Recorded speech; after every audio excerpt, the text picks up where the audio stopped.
Peço aos irmãos que abram a palavra do Senhor nesta manhã de domingo. Nós estamos vivenciando o segundo domingo do mês de julho, dia 8. Você ainda está triste ainda com a derrota do Brasil? Não, você não está nem pensando nisso, né, irmão? Não, você não está pensando nisso. Ou você não está nem ligando para isso, não é verdade? Então, bem que você pensou que terça-feira não ia trabalhar, né? Bom, segundo livro dos Reis, capítulo 22, peço a você que abra a palavra nesse texto. Segundo livro dos Reis, capítulo 22, Velho Testamento. Palavra do Pai para o teu coração nesta manhã de domingo, dia do Senhor. Segundo livro dos Reis, capítulo 22, o verso 11, ao verso de número 14. Verso 11 ao verso 14, segundo livro dos Reis. O segundo livro dos Reis. Página. Para quem tem a Bíblia com a edição revista atualizada com o Inário Novo Cântico, página 365. 365. Para quem tem a Bíblia com o Inário Novo Cântico.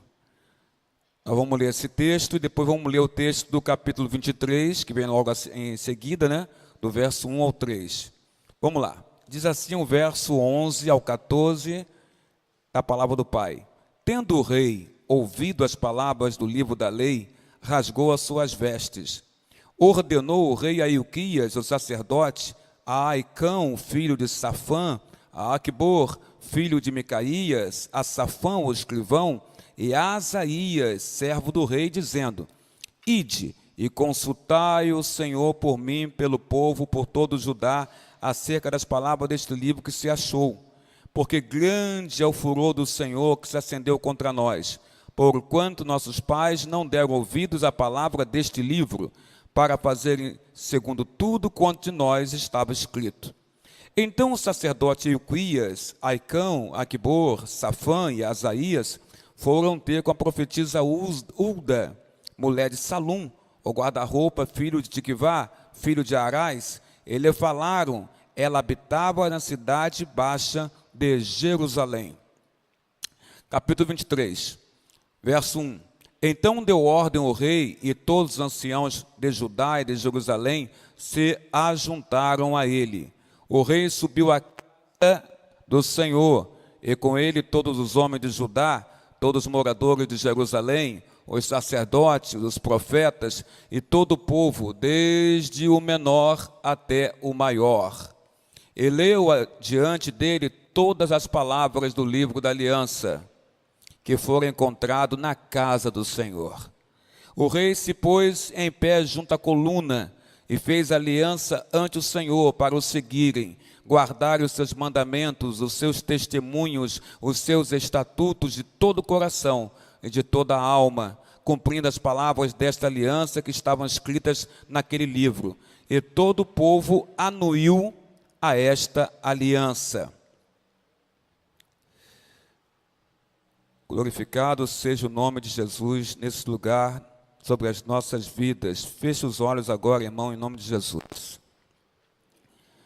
Pai, muito obrigado por estarmos na Tua casa, muito obrigado porque aqui adentrarmos nesta manhã de domingo e podemos aqui em família cristã do Teu povo, levantarmos uma prece, uma oração ao Teu coração.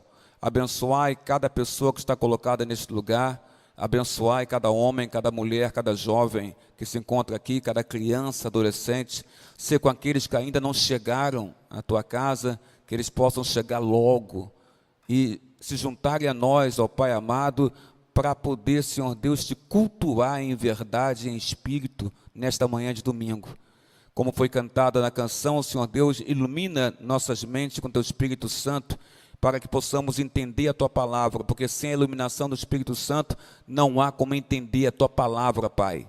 Por isso pedimos, revela-nos a Tua palavra, pela iluminação do Espírito Santo sobre nossas mentes, alma e coração. Sê comigo, ó Deus amado, para que eu não venha falar de mim, mas porque eu venha, Senhor Deus, ser servo obediente, e o Senhor me usar para trazer palavra boa ao coração do Teu povo, o coração daquele que saiu da sua casa nesta manhã de domingo, tomou o seu café, tomou o seu banho, se arrumou e veio para a casa do Senhor. Que todos nós possamos ouvir a tua voz, não voz do homem, mas a tua voz, Senhor, sobre as nossas vidas. É o que eu te peço, te agradeço, ó Pai, em o nome de Jesus, agora e para todos sempre. Amém, amém e amém, Senhor nosso Deus. Glória ao Senhor. A igreja pode, os que estão sentados podem permanecer sentados, os que estão em pé, por gentileza, podem se assentar na casa do Pai.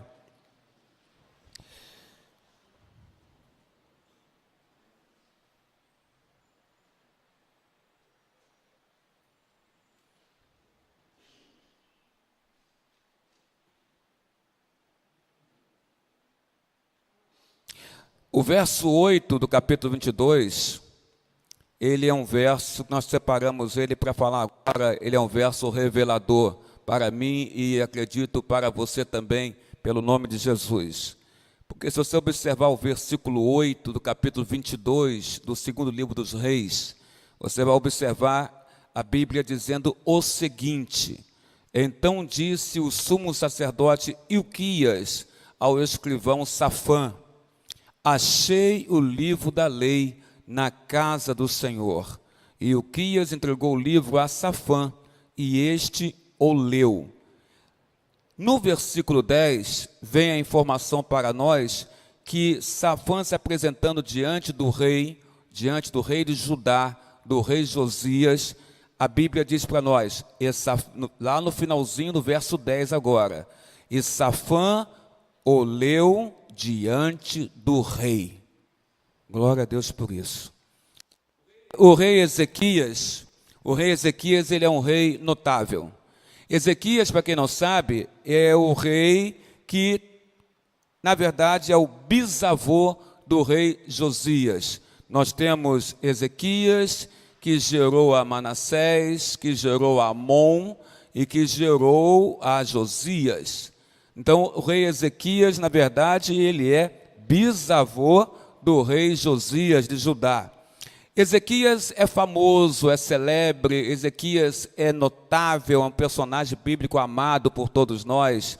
Quem não gosta do rei Ezequias, quem não gosta de ver o rei Ezequias orando quando recebe notícia de morte, através do profeta do Senhor, ele é notável, mas eu devo dizer a vocês, queridos irmãos e irmãs, que Josias, o bisneto do rei Ezequias de Judá, Josias, o menino rei, porque com 8 anos de idade tornou-se rei de Judá, ele é ainda mais admirável do que o próprio bisavô chamado Ezequias. O que marcou o tempo do rei Josias é que naquele tempo havia uma total ignorância, um desconhecimento sobre Deus, sobre o Senhor Deus. E isso, irmã Ana Marçal, essa total ignorância, ou desconhecimento de Deus, no tempo do rei Josias, está simbolizado no esquecimento do livro sagrado. A Bíblia, a palavra, estava esquecida dentro da casa do Pai, dentro da casa do Senhor, dentro do templo. Então a ignorância sobre Deus, ou desconhecimento, André Luiz Macuco Brum, sobre Deus, está simbolizado no esquecimento do livro santo, do livro sagrado, dentro do templo. Os pecados tais como prostituição, os pecados tais como adultério, não é? Adultério, pecados como idolatrias a outros deuses, que foram patrocinados pelo rei Manassés, filho de Ezequias, e também pelo seu filho Amon, que tornou-se depois filho de pai de Josias. Os pecados como prostituição, idolatria, adultério e outros pecados mais, que foram patrocinados por esses dois reis, propiciaram uma época de treva espiritual, e a palavra é essa mesmo, Cláudio Almeida, treva ou trevas espirituais, sobre o reinado de Judá e também sobre o povo de Judá. Longe da aliança com Deus, Manassés e Amon, fizeram o povo cair na mistura ou na miscigenação religiosa. E o povo, então, através dos seus reis, que patrocinaram isso, começaram a adorar ídolos que os reis, Manassés e Amon, cada um no seu tempo, na sua geração, começaram a levantar dentro de Judá. E, pasmem, até mesmo dentro do templo do Senhor Deus, de Jeová, havia também postes ídolos colocados pelos reis Manassés ou pelo rei Amon, pai e filho. Era um povo vazio. E por que eu falo de Diaconilson Fernandes Soares, casado com Juliana, pai do Maurício? Por que eu digo que era um povo vazio, querido irmão? Porque era um povo vazio porque deixou a Deus por outros ídolos. Era um povo vazio por causa disso. Deixou a Deus por causa de outros ídolos, esqueceu-se da palavra de Deus, desconheceu a palavra de Deus, e quem desconhece a palavra de Deus, acaba desconhecendo o próprio Deus, autor da palavra. Quem pode se afastar da Bíblia Sagrada e, irmãos, não viver no vazio e na morte? Quem? Me dê um nome de uma pessoa que pode se afastar do livro da Bíblia Sagrada e não viver no vazio da morte. Fechados para Deus, fechados para o livro sagrado, fechados para a palavra viva de Deus, corriam eles, o povo e os reis, para os falsos profetas. Os falsos profetas eram devotos, como o povo também era, do próprio ventre. Os falsos profetas olhavam para o seu ventre e orientavam o povo de acordo com a sabedoria do seu próprio ventre. Olhavam para o ventre e no seu ventre conseguiam informações para dar para o seu próprio povo. Ou seja, as informações que saíam da boca dos profetas saíam do homem e não de Deus. Eles pregavam liberdade. Quem não gosta de liberdade? Vivemos na época da liberdade. Ou desejamos a liberdade. Eles pregavam a liberdade, pregavam prazer, pregavam para o José Roberto o bem-estar, e quem não gosta do bem-estar? Agora depende do bem-estar, hein? Depende do bem-estar. Olha lá o bem-estar que você está vivenciando, o que eu estou vivenciando. Pregavam liberdade, prazer, bem-estar, pregavam a doce ilusão da paz, e eles simplesmente profanavam e extraviavam a adoração a Deus que o povo deveria ter, e retiravam o povo totalmente do conhecimento deste Deus, porque faziam o povo esquecer Deus quando começaram a colocar novos deuses dentro da terra de Judá, patrocinados pelos reis Manassés e Amon. Deus então escondeu a sua face diante do seu próprio povo, porque o seu povo, Eunice Costa, não adorava mais a Deus. O povo tinha se esquecido de Deus, o povo estava ignorante das coisas de Deus, o povo nem conhecia a palavra de Deus, e nem os reis daquela época conheciam a palavra de Deus. No Novo Testamento nós encontramos um texto lá em Atos dos Apóstolos, capítulo 17, correto, verso 23, onde Paulo está no Areópago. Areópago, ele é uma espécie de conselho do povo da Grécia. Areópago é uma espécie de tribunal de justiça do povo da Grécia. Paulo entra no Areópago e ali Paulo encontra uma inscrição que fala ao Deus desconhecido. Então Paulo usa aquela informação de um Deus desconhecido, para mostrar que esse Deus desconhecido, na verdade, ele é Jesus, o Filho de Deus. Mas em Judá não, nós estamos aqui no Velho Testamento, não no Novo Testamento. O povo de Deus, o povo de Judá em relação a Deus, não somente tinha Deus como desconhecido, mas tinha ele também como abandonado. Deus tinha sido abandonado pelo próprio povo de Judá. Os judeus investiram forte nesse abandono ou desconhecimento de Deus. Como é que eles fizeram? Eles simplesmente doaram os seus bens, eles doavam até os seus filhos aos ídolos. Mas pastor, como é que alguém pode doar seu filho ao ídolo? Simplesmente porque naquela época as pessoas, para adorar a esses ídolos, matavam, sacrificavam as suas crianças, os seus próprios filhos. O rei Manassés, filho do rei Ezequias, ele chegou a sacrificar, matar um dos seus filhos, em adoração aos deuses que ele mesmo estipulou e colocou para Judá.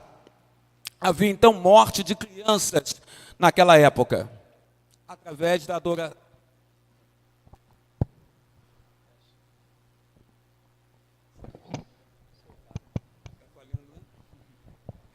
Oh, glória, melhorou. Eles entregavam seus filhos para adoração aos deuses, sacrificavam seus filhos para adoração aos deuses. Manassés foi exemplo disso. Manassés era rei e entregou seu próprio filho para ser sacrificado a deuses que ele mesmo estipulou naquela terra. As crianças eram oferecidas em sacrifício aos deuses, seguiam doutrinas de demônio, a sociedade se autodestruía. De que maneira? Se autodestruía, como eu já disse, com adultério, com prostituição. Por que eu falo tanto nisso, irmão? Porque acontece isso, e continua acontecendo nos nossos tempos. E pasmem, acontece até dentro da igreja. Pasmem. Então eu tenho que bater nesse ponto sempre. Quando for pregar, acontece. E naquela época, então, seguiam doutrina de demônio, a sociedade se autodestruía com adultério, com prostituição, com homossexualismo, seja masculino ou feminino. Também a sociedade, ela estava inserida dentro de um contexto de violência, num contexto de injustiça, num contexto de impunidade, num contexto de mentira. As pessoas mentiam de forma descarada, não tinham vergonha de mentir. Aliás, havia naquela sociedade a falta de vergonha e havia naquela sociedade corrupção. Depois de eu mencionar tantas palavras bem desagradáveis, eu tenho que fazer uma pergunta. Lembra-te algum país, esse tempo da nação judaica, com tudo isso que eu falei agora? Se você não responder, eu respondo. Me lembra o Brasil, me lembra o meu país, o nosso país. O rei Josias acreditava que grandes modificações são possíveis quando entendemos e praticamos a vontade de Deus. Vou repetir bem isso para você. O rei acreditava que grandes modificações, elas são possíveis quando nós entendemos e praticamos a vontade de Deus. Quando você entende e pratica a vontade de Deus, pode ter certeza, vai ocorrer na sua vida grandes modificações. Por causa de você mesmo? Não, porque Deus vai fazer, porque Deus vai ver a sua obediência à palavra dele. E se você entende a palavra dele, você entende a vontade dele, e você segue praticando a vontade, aquilo que Deus quer, com certeza você é uma pessoa abençoada pelo próprio Deus. E se você é abençoada, então Deus vai fazer você prosperar na sua vida. É uma palavra, e é certa essa palavra. Porque abençoado significa autorizado por Deus para prosperar. Baruque é abençoado, autorizado por Deus para prosperar. Se eu digo assim, Ana Marçal, Deus te abençoe, eu estou dizendo, a irmã está autorizada por Deus para prosperar. Nós também acreditamos nesse pensamento do rei Josias. Acreditamos que grandes modificações podem acontecer quando nós entendemos e praticamos a vontade de Deus, porque você pode entender a vontade de Deus e você pode não praticar. E se você entender e não praticar, você não será abençoado, não irá prosperar, porque só prospera aquele que entende e exercita e pratica a vontade de Deus. A sabedoria está em praticar aquilo que é ensinado pela Bíblia Sagrada. A pergunta é, e nós também acreditamos nesse pensamento do rei Josias? Se acreditamos que grandes modificações acontecem quando entendemos e praticamos a vontade de Deus, por que não fazemos como ele fez? Por que então, ao entender, não praticamos a vontade do Mestre, a vontade do Pai, do Senhor Deus? Será que porque nós pensamos assim, ele era rei, ele tinha poder para fazer isso? E nós não somos nem reis, não somos rainhas, então não temos tanto poder para fazer acontecer. Eu digo a você que na tua casa você é rei e você é rainha. Isso eu digo para você. Dentro do teu lar, da tua casa, você é rei, você é rainha, você tem poder para fazer acontecer de acordo com a vontade de Deus e seguir a vontade de Deus. Na sua casa você pode fazer isso. Talvez você não esteja fazendo isso na sua casa. E se não estiver fazendo isso na sua casa, por causa de circunstâncias ou de pessoas, lamento te informar, como também não estou aqui para te adular, tenho que te dizer a verdade, você está totalmente errado diante de Deus. Porque acima de tudo a Bíblia fala, acima de tudo adorai a Deus de coração, não é? Com todo entendimento, com toda força, amai a Deus. Então, Deus sempre está em primeiro lugar até mesmo na frente da minha família. Mas se eu estou seguindo as circunstâncias que envolvem a minha família em respeito aos meus, em detrimento do que Deus me ensina, volto a dizer, eu e você estamos errados. A gente vai ficar tristezinho, a gente vai chorar um pouquinho, a gente, Senhor Deus, mas você sabe como é que ela é em casa e tudo mais, mas a palavra continua dizendo, eu e você estamos errados. Isso não modifica nada. Agora eu te pergunto uma coisa. Melhorou alguma coisa não exercer a palavra de Deus na tua casa? Melhorou alguma coisa não ter autoridade na sua própria casa? Melhorou? A vida está boa para você? Melhorou? A família está bem? Está tudo correndo bem dentro de casa? Está mil maravilha? Os filhos, filha, pai, mãe, está tudo direitinho dentro de casa? Em respeito a eles e em desrespeito à palavra de Deus que você conhece, está tudo bem? Eles, filhos e filhas, ou pais, né? Estão conhecendo ou seguindo a palavra de Deus, desde que você adotou a postura de colocar filhos e filhas, pai e mãe na frente de Deus na tua casa? Se está indo assim, siga esse caminho. Deus te abençoe. Mas eu confesso a você que eu não acredito que esteja indo bem assim. Porque em primeiro lugar é Deus, sempre em nossas vidas. Em primeiro lugar é Deus. Josias acreditava que grandes modificações são possíveis quando entendemos e praticamos a vontade de Deus. Mas talvez não pratiquemos isso porque simplesmente não temos uma dose de fé e convicção que esse pensamento do rei é correto. Estamos sujeitos nessa vida a perdas, querido irmão Gilson Machado. Estamos sujeitos a perdas na nossa vida. Estamos sujeitos também a perdermos bens. Eu já perdi um escritório de advocacia imobiliária, quando tinha 30 anos de idade. Perdi, era meu, e eu perdi. Aconteceu.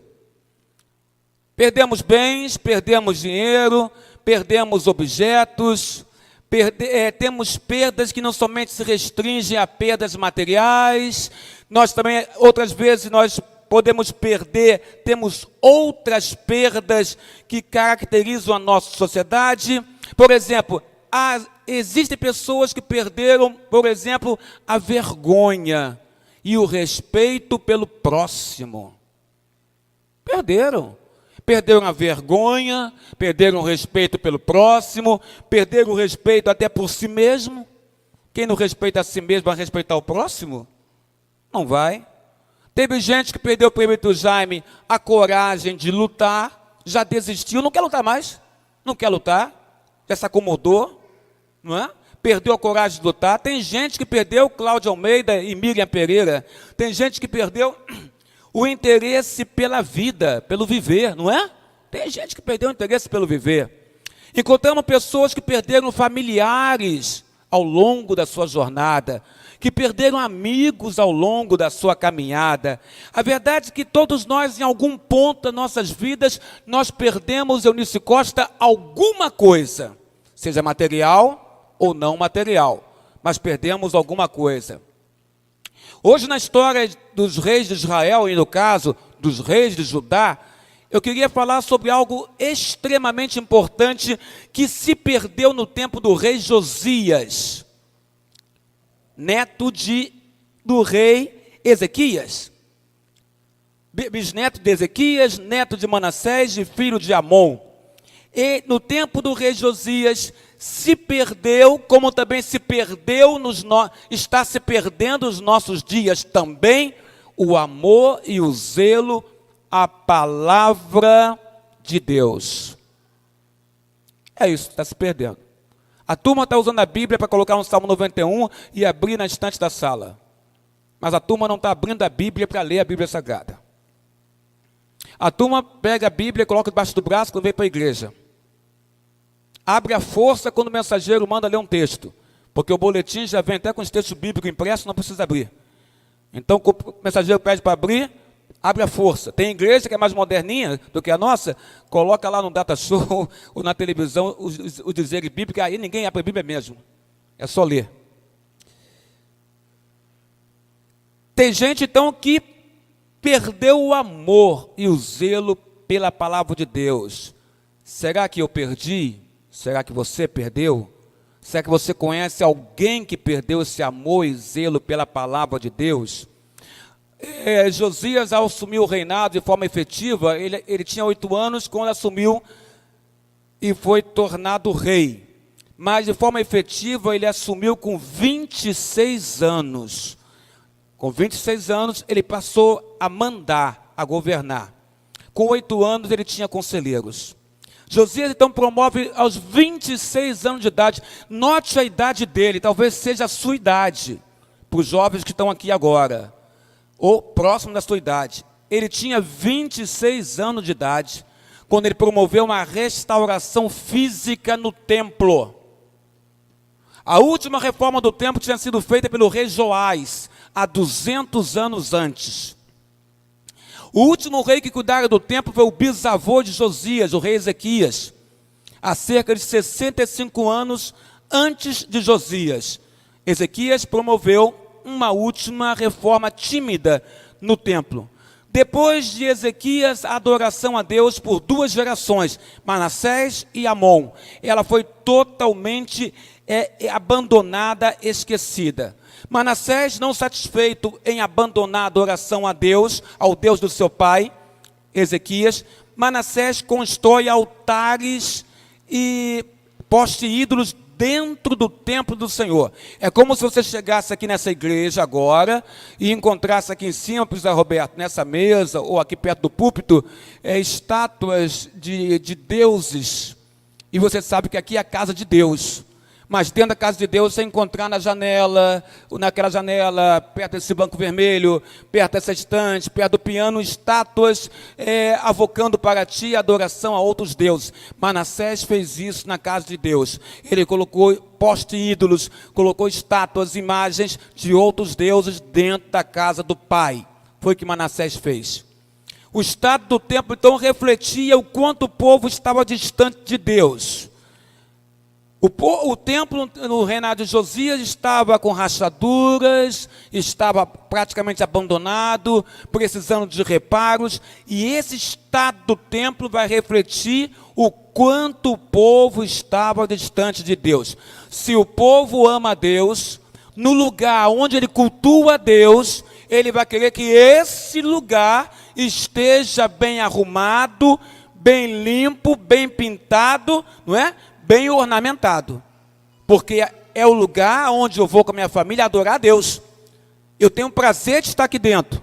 Agora, se eu encontro um banco rasgado, se eu encontro fendas na parede, se eu encontro a casa do pai em ruínas, ou estragada, ou precisando de reparos, e permito que continue assim, isso já mostra, Marilena, o estado espiritual que eu estou. Porque é aqui que eu me reúno com o povo de Deus, com a família de Deus, para cultuar meu Deus. Então o templo de Josias, o templo do rei Josias, de fato mostrava o estado espiritual do povo. Na reforma que Josias implementou naquele lugar, por carpinteiros e pedreiros, foi encontrado o livro da lei. O livro da lei estava perdido ali, sabe quantos anos? Pergunta Carlos Peixoto, 50 anos. A Bíblia Sagrada, deixa eu pegar ela aqui, perdida no templo, enfiada em algum lugar, por 50 anos escondida. Talvez, obrigado irmão, talvez, algum sacerdote fiel a Deus, sabendo que Manassés estava mandando destruir as Bíblias, os pergaminhos, que traziam os livros dos profetas e o Pentateuco, tenha escondido para preservar alguma cópia da palavra do Pai. Alguns teólogos correm para esse entendimento. E aí ele escondeu, porque o rei estava mandando destruir tudo. Manassés, o avô do rei Josias. Mas o fato é que passou 50 anos que a Bíblia estava escondida dentro da casa do Senhor. E é o que nos chama a atenção. Como é que pode isso, irmão? A Bíblia estava escondida há 50 anos aonde? Dentro da casa de Deus. Isso é alarmante, saber que a Bíblia na casa do Pai estava totalmente escondida.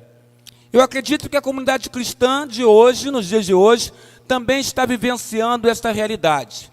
Embora hoje nós encontremos opções inúmeras para você comprar Bíblia, Bíblia com letra gigante, Bíblia com letra normal, Bíblia pequenininha, Bíblia grande, Bíblia para a mulher de cor rosa, Bíblia para o homem, Bíblia de capa preta, Bíblia de capa marrom, Bíblia de capa azul, Bíblia de estudo plenitude, Bíblia de estudo edições Vida Nova, Bíblia de Genebra, que é a nossa que nós usamos. A gente tem tantas Bíblias para poder escolher, tantos modelos, tantas cores para escolher, que não seria exagero meu afirmar que a Bíblia há muito se perdeu das nossas igrejas e particularmente na vida de muitos cristãos, a Bíblia está perdida. Por quê, meu pastor? Porque não está sendo lida. Por quê, meu pastor? Porque não está sendo entendida pela ação do Espírito Santo. Por quê, meu pastor? Porque não está sendo praticada. Porque se estivesse sendo praticada, não veríamos tantas ações complicadas e incoerentes para um verdadeiro cristão em muitos casos. Josias faz uma reforma, manda os carpinteiros, manda os obreiros, manda os pedreiros, vão lá e consertem e reparem a casa de Deus. Com essa reforma, Josias estava sendo o rei cuja glória era o templo e não o seu palácio, porque reformar minha casa, eu estou sempre reformando quando tenho um dinheirinho no bolso, mas reformar a casa de Deus, isso sempre fica para depois. O conselho da igreja está aí, as duras penas, imaginando, orando, clamando a Deus, vendo maneiras, não é, Carlos Peixoto? Para consertar banheiros. Então é verdade o que estou falando, é verdade. Mas nossas casas estão bonitas, graças a Deus por isso. Estão, como diz a Bíblia Sagrada, apaineladas, ou seja, adornadas. E o que é o sacerdote? Ele acha o livro. Carpinteiros e pedreiros obraram o ressurgimento do livro. Fico feliz, porque quem descobriu o livro foram os carpinteiros e pedreiros. Carpinteiros e pedreiros faziam parte da classe do povo.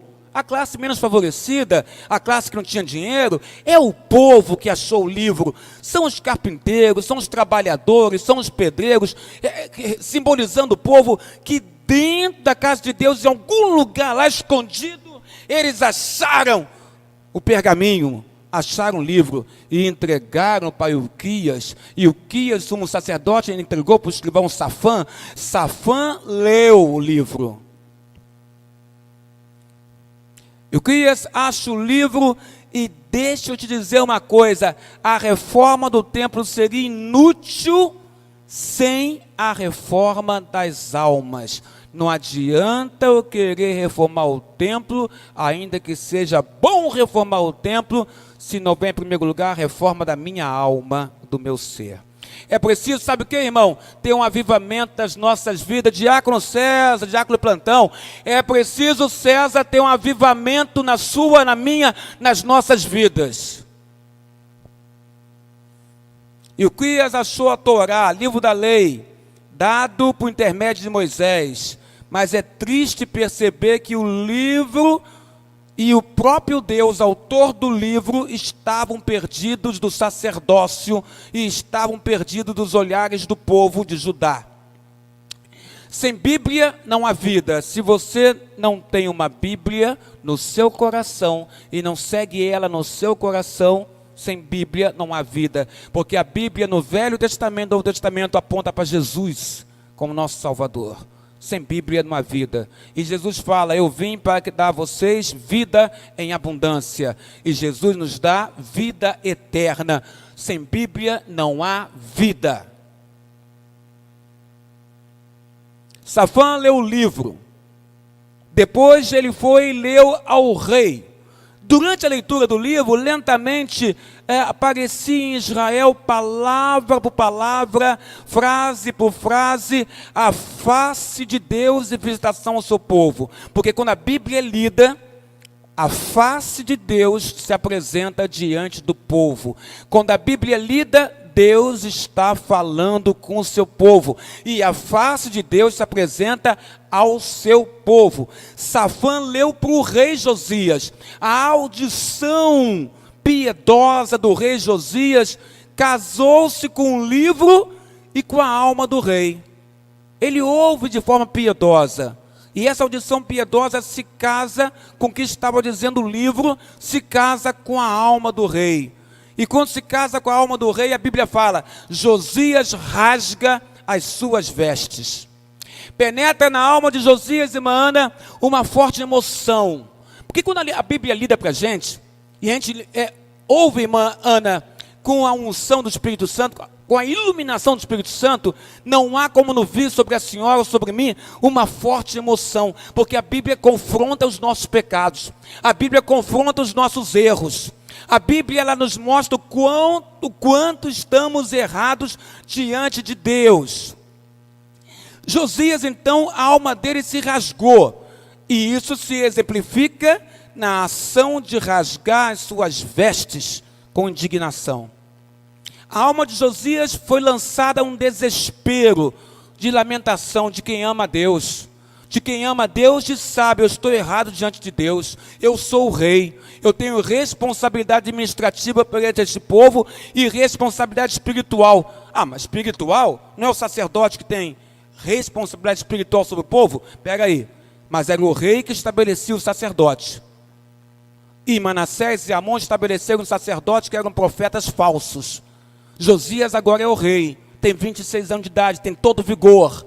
Se ele mantém os sacerdotes falsos e que fazem o povo adorar a deuses, ele tem responsabilidade. Josias entendeu na leitura de Safã, do livro da Bíblia Sagrada, do Pentateuco, que ele tinha responsabilidade. E toda vez, Carlos Peixoto, que um líder, e tu és líder, tu és um presbítero, a palavra toca, e a gente percebe que em alguma coisa nós não estamos chegando juntos, nós estamos falhando, a nossa alma é rasgada nessa hora, porque a gente sabe que a gente como líder, temos debaixo do poder de Deus, autoridade para intervir. A palavra é essa, intervir,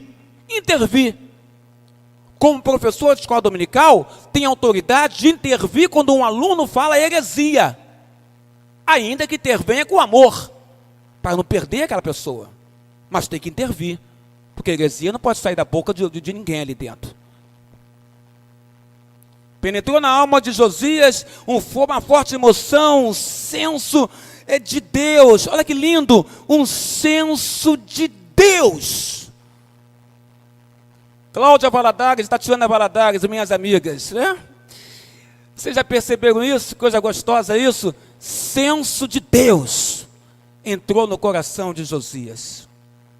Ele lançou-se na lamentação, lançou-se no desespero. Eu sou culpado, eu sou rei, ainda que meu avô, ainda que meu pai tenham propiciado isso, eu agora sou rei, eu amo a Deus, eu não posso permitir que isso continue dentro de Judá, terra de Deus.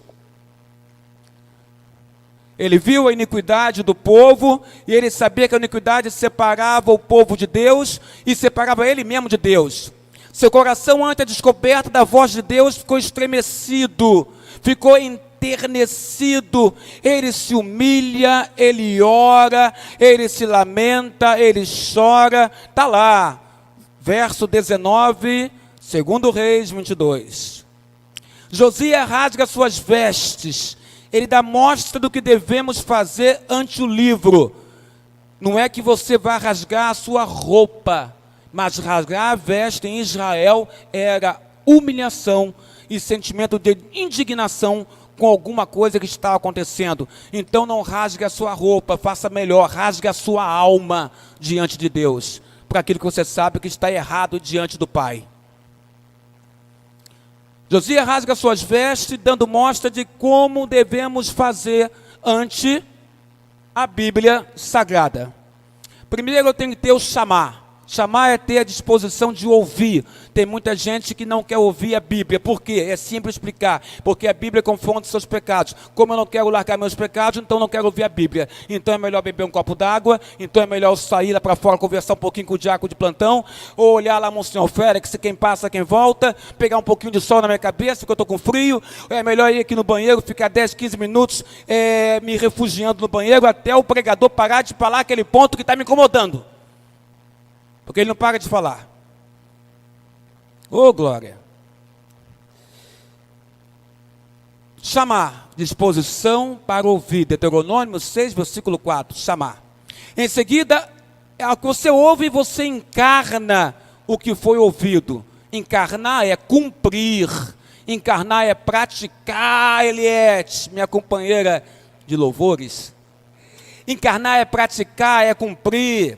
Encarnar é você ler a Bíblia, e essa Bíblia lida, compreendida pelo Espírito Santo no seu coração, você cumprir o que está colocado ali de ensinamentos. Essa semana eu vi o filme de Maria Madalena, filme que foi lançado esse ano, 2018, e que nós estamos até estudando ele na quinta-feira aqui na igreja, com cenas do filme, fotos do filme. Estamos discutindo esse filme aqui na quinta-feira. Quem veio sabe o quão bom foi. E tem uma cena no Evangelho de Maria Madalena, não é, Macuco? Evangelho apócrifo. Porque alguém pode perguntar, Evangelho de Maria Madalena, que é isso, pastor? Calma, é apócrifo, é espúrio, é falso, não é inspirado, não está no cânon sagrado. Nem na Bíblia protestante e nem na Bíblia católica. Não tem Evangelho de Maria Madalena. Porém, é uma fonte interessante, porque é uma cena em que Maria Madalena, ela discute com o apóstolo Pedro. E ao discutir com o apóstolo Pedro, ela joga no rosto de Pedro que Pedro não entendeu a mensagem de Jesus. A mensagem de amor, a mensagem onde não há discriminação, porque ali no Evangelho de Maria Madalena, Pedro discrimina Maria Madalena. Veja, estamos falando um livro apócrifo, não está na Bíblia, mas estou trazendo à tona o que está escrito lá, para mostrar, irmãos, que isso acontece ainda nos dias de hoje. E se eu quiser permanecer agora, não no apócrifo, mas na Bíblia Sagrada mesmo, eu sei que Pedro tinha esse perfil. Porque o apóstolo Paulo mesmo discutiu com ele, quando Pedro tinha uma postura perante os crentes gentios, e tinha outra postura com os crentes judeus, os judaizantes. Quando ele estava perto dos gentios, ele falava, conversava, era uma beleza, era uma bênção. Quando chegavam os crentes judeus, ele se levantava e se afastava dos gentios. Paulo chega e repreende, Pedro, não é assim que se faz? Você age de uma maneira com os crentes gentios e age de outra com os crentes judaizantes. Então sabemos que Pedro tinha preconceitos. Por isso não fica tão difícil, né, Macuco, entender que fosse possível ele olhar para uma mulher e não entender que ela poderia trazer a palavra que ele entenderia que só os homens poderiam anunciar. Aí Jesus, glória a Deus, não, isso aí está na Bíblia Sagrada, não no apócrifo. Jesus aparece em primeiro lugar para quem? Para uma mulher. E qual é a mulher? Maria Madalena. E fala para ela, diz aos meus irmãos, eu tenho uma mensagem para eles. Diz para ele, Jesus dá a uma mulher, Cláudia Valadares, a missão de anunciar aos seus discípulos a seguinte expressão: vi o Senhor, porque ele tinha ressuscitado. Jesus não tinha preconceitos, nós temos, Jesus não tinha, mas como cristãos não deveríamos ter também.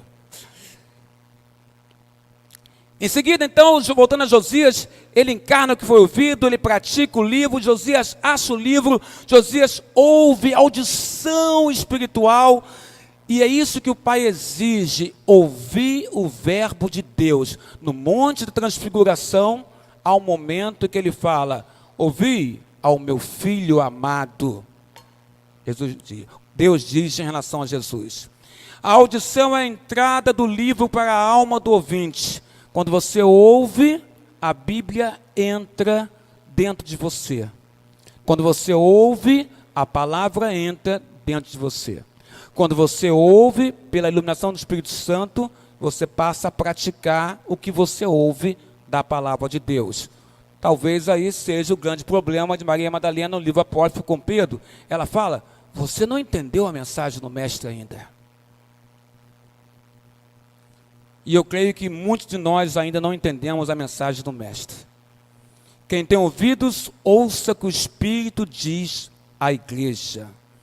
A Bíblia é uma invasão do céu irresistível dentro das nossas almas, dentro do nosso coração.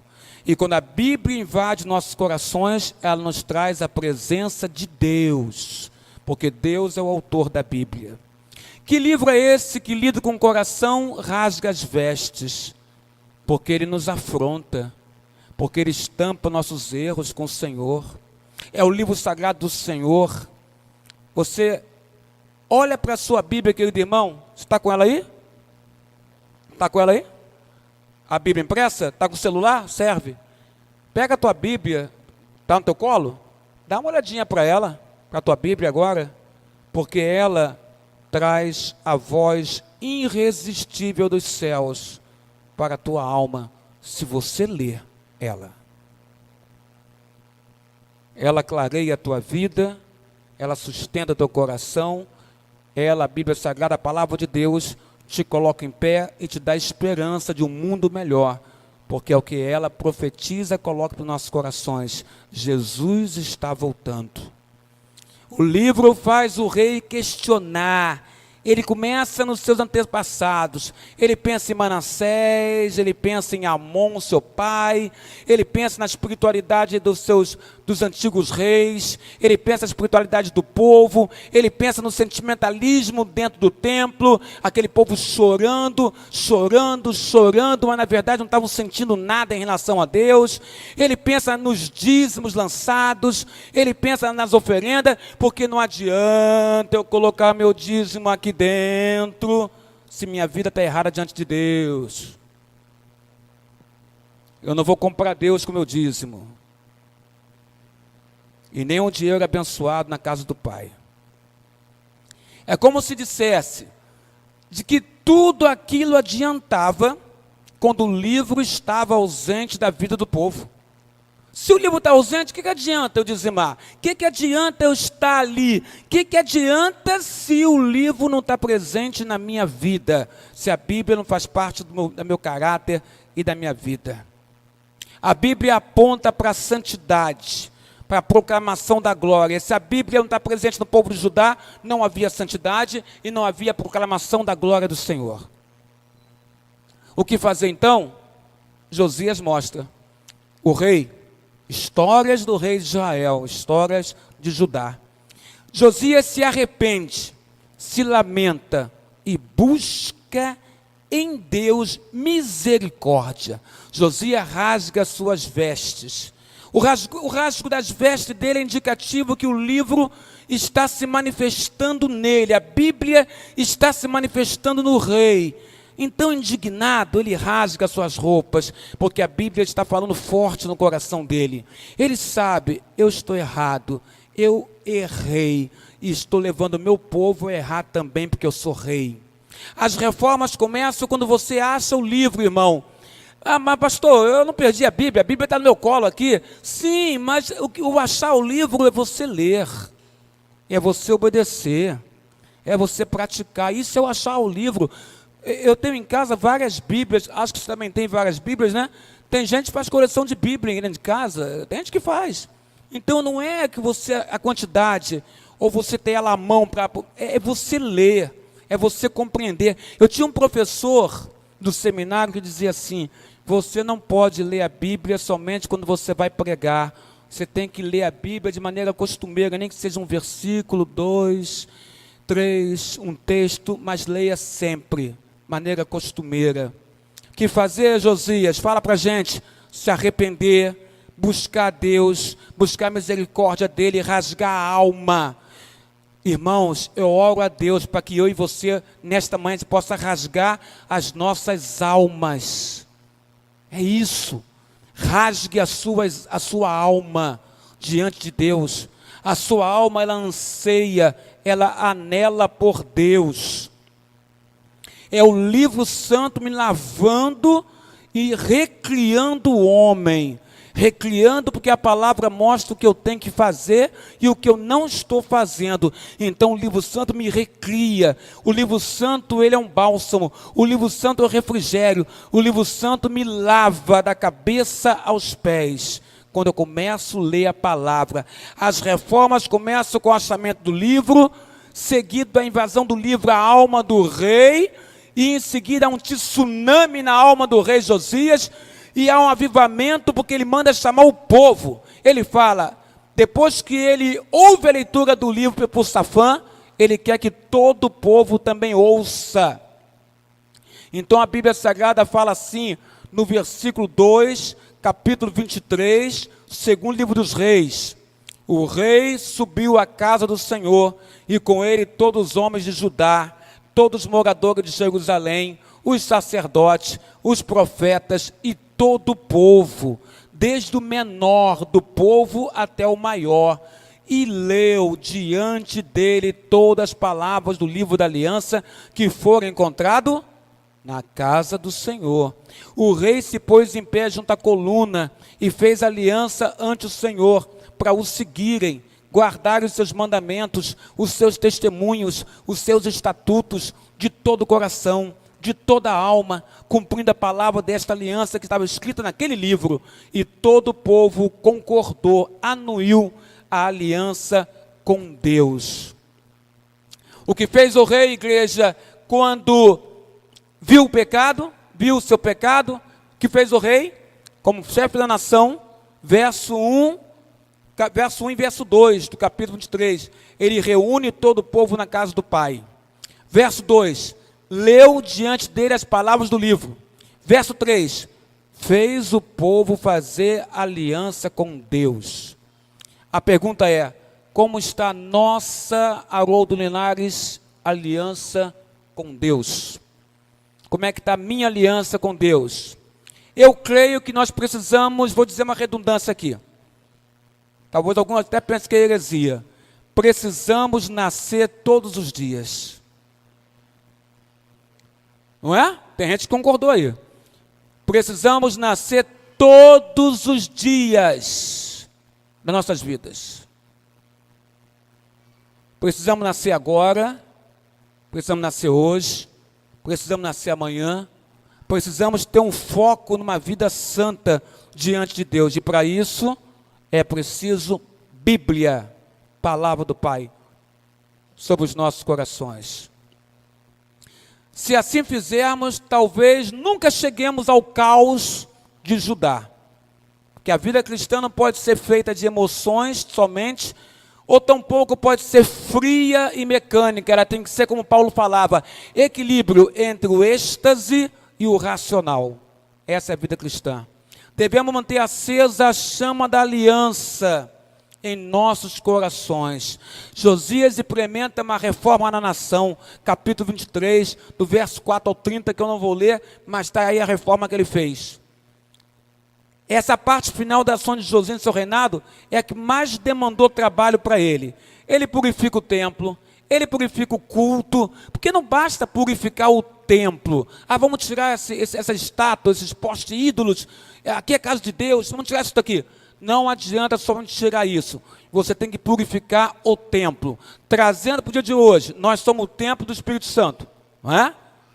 E se eu sou o templo do Espírito Santo, tem que haver uma purificação dentro do meu ser. Essa purificação do meu ser, ela vem pelo avivamento da palavra. Não é as orações, não é o hino congregacional, não são os cânticos que promovem avivamento. Avivamento vem pela palavra de Deus. Estamos trocando isso. Estamos valorizando outros momentos no culto do que a mensagem. É a palavra de Deus. Tem dado certo para muita gente. Tem igrejas que estão ficando cheias por demais. porque o louvorzão não para nunca. Mas Josias entende, avivamento é pela palavra, o rei se rasga na sua alma quando Safã lê a palavra. Safã nem pregou, irmão, Safã leu, bastou ler. Josias purifica o templo, Josias purifica o culto, Josias coloca a palavra como centro do culto, porque a palavra de Deus é Deus falando. Josias aboliu completamente a nação do paganismo. Josias mandou matar até os sacerdotes, não é, Macuco? Os sacerdotes que estavam lá adorando a falsos deuses e levando o povo a adorar falsos deuses também. Josias é rei, tem autoridade. Precisamos urgentemente reencontrar a palavra de Deus e dar a palavra de Deus, sabe o que, irmão? O devido lugar dela em nossas vidas. É isso que a gente tem que fazer. Dê a palavra de Deus o devido lugar dela na sua vida. Dê. Porque ela que traz salvação em nome de Cristo. Avivamento sem a direção segura das Escrituras Sagradas não é avivamento, é emocionalismo. Qualquer coisa, menos avivamento. Você e eu podemos ser o embrião de um grande mover do Espírito Santo nessa igreja. E eu oro e peço a Deus isso. Eu e você podemos ser o embrião de um grande mover do Espírito Santo nesta igreja. Começando pela nossa vida pessoal. Porque não tem como começar na igreja, se a igreja somos nós, se a igreja são as pessoas, né? Não é as paredes, são as pessoas.